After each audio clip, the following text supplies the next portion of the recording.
प्रणाम माँ, खुश रहो। अरे ननद जी आ गई आप बैठिए, मैं आपके लिए ठंडी लस्सी लाती हूँ।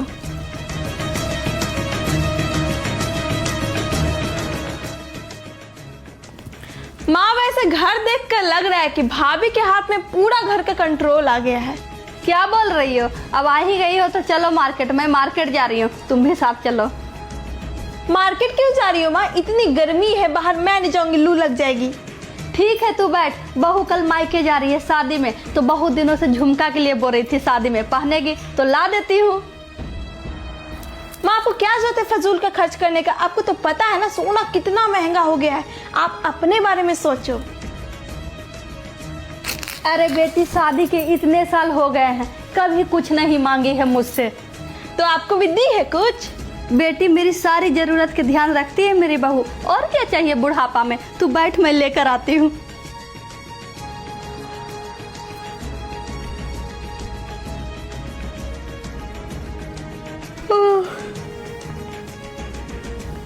अरे माँ आप क्यों झाड़ू पोछा कर रही हो? भाभी कहाँ है? अरे बेटी तुम्हारी भाभी सो रही है, थोड़ा सुबह उठकर मैं झाड़ू पोछा कर देती हूँ, तुम्हारी भाभी को भी आराम मिल जाता है कामों में। वाह माँ वाह, भाभी आराम करती हो और आप काम करती हो। भैया नहीं है यहाँ तो पूरा फायदा उठा रही है भाभी।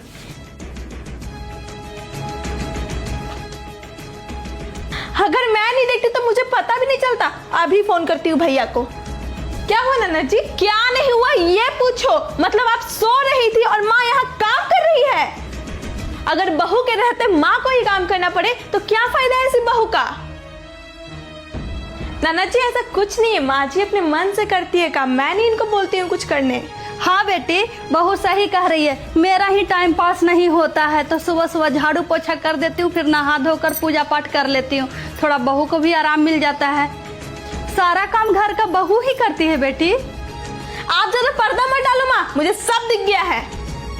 बेटी अगर तुम्हारे घर के फैसलों पर मैं या मेरी बहू नहीं बोलती है तो तुम्हें भी इस घर के फैसलों पर तुम्हें बोलने का अधिकार नहीं है।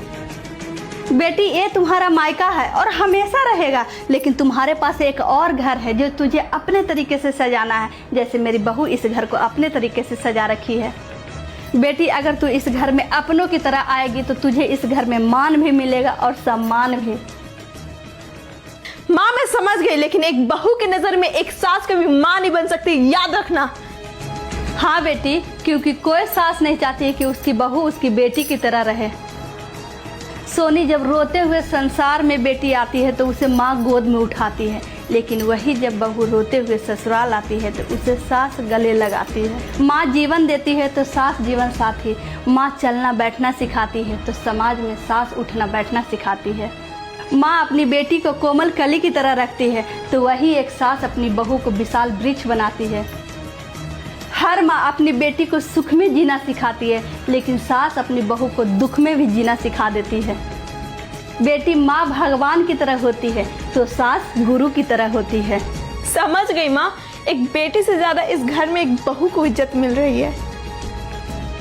बहू बनना आसान नहीं होता सोनी, घर में सबके साथ रहते रहते खुद को अकेला फील करती है। हम सबकी जरूरत पूरा करती है पर खुद की बात दबा देती है। हम सबके सामने हंसती है पर अंदर से टूटी रहती है। बहू को बस थोड़ा सा साथ चाहिए सोनी, अधिकांश ससुराल में वो भी नहीं मिलता है। हाँ माँ, बेटी को ज्यादा मायके में दखल नहीं देनी चाहिए। मैं समझ गई। थैंक यू मुझे इतने अच्छे से ससुराल और बहू के महत्व समझाने के लिए।